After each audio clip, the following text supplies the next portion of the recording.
please help me welcome our sixth contestant, Demack.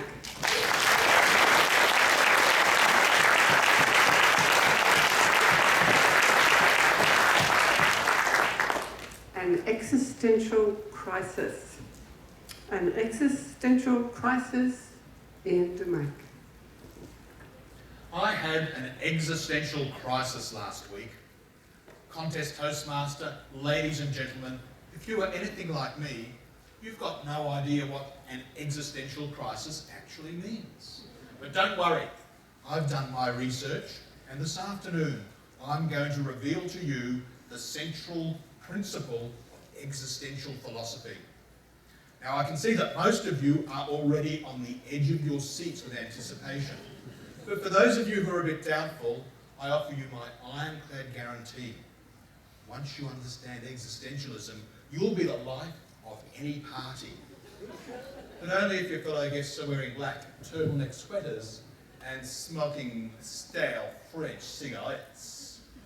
So, the core principle of existentialism is very simple, that our behaviour reveals our character. It's a philosophy that demands that we take responsibility for our behaviour, our choices, our very lives. And an existential crisis occurs when we fail to do so. Would knowing this have helped me when I had a total meltdown in the supermarket last week? I very much doubt it, because I knew that I had a choice. I could either man up and take responsibility for the deep frustration I was feeling, or I could blame, apologies to the previous speaker, the evil duopoly of Coles or Woolworths. So I did what any decent, self-respecting Australian would do. I blamed the evil duopoly of Coles and Woolworths. And, ladies and gentlemen, it really is their fault, because they tempt us, they tease us, they tantalise us with exciting new products, and then when we say, yes, I want it, they leave us high and dry.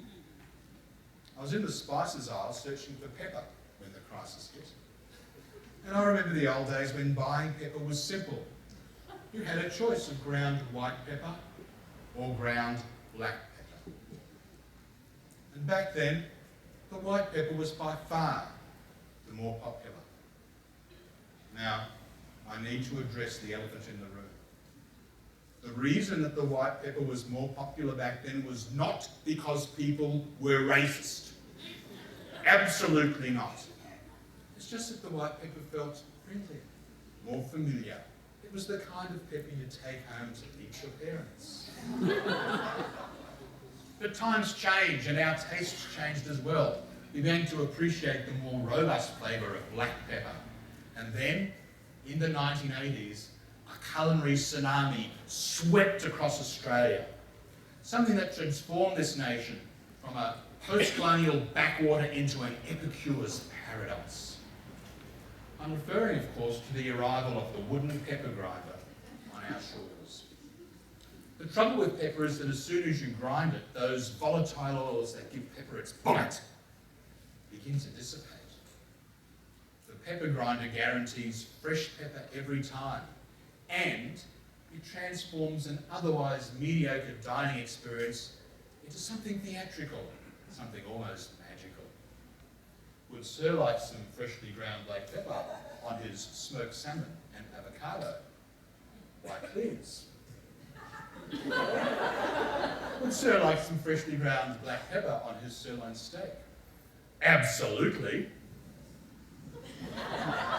Would Sir like some freshly ground black pepper on his panna cotta and berry reduction? Well, I'll try anything once.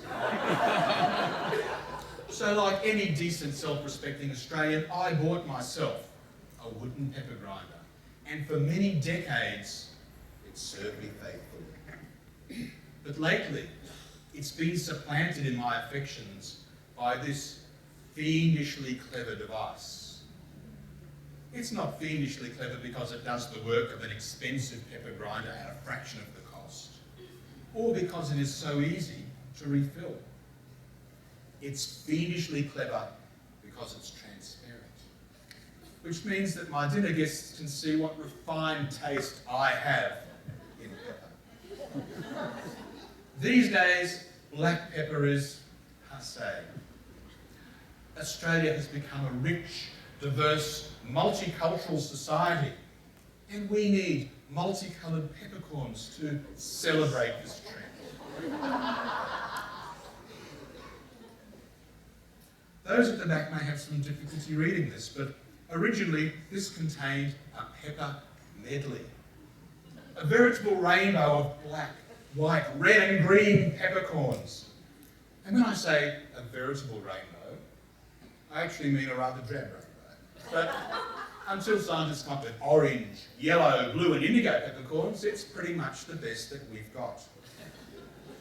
So my grinder full of rainbow-hued peppercorns makes a definite statement. It tells people that I'm a dynamic, creative and energetic person. That I'm someone who embraces the richness of a multicultural society in all its glory. That I'm a staunch proponent of marriage equality. This is where existentialism made its biggest mistake. My behaviour doesn't reveal my character. My pepper does. And as you can see, my pepper grinder is empty. So imagine my angst when I went down to Woolworths to buy a bulk jar of multicoloured peppercorns, only to find that the shelves were bare. Well, when I say bare, there are actually dozens upon dozens of different varieties, but I couldn't buy a bulk jar of multicoloured peppercorns. All I could find were the plain black variety. I might just as well get the old grinder out of the pantry, set it down in front of my guests and say, "Hi, my name's Ian, and I'm stuck in the 1980s. So I'm imploring Woolworths to set things right. Restore to me the dignity that only multicoloured peppercorns can afford. Stock the products on your shelves that I demand and help me end my existential crisis." Contest.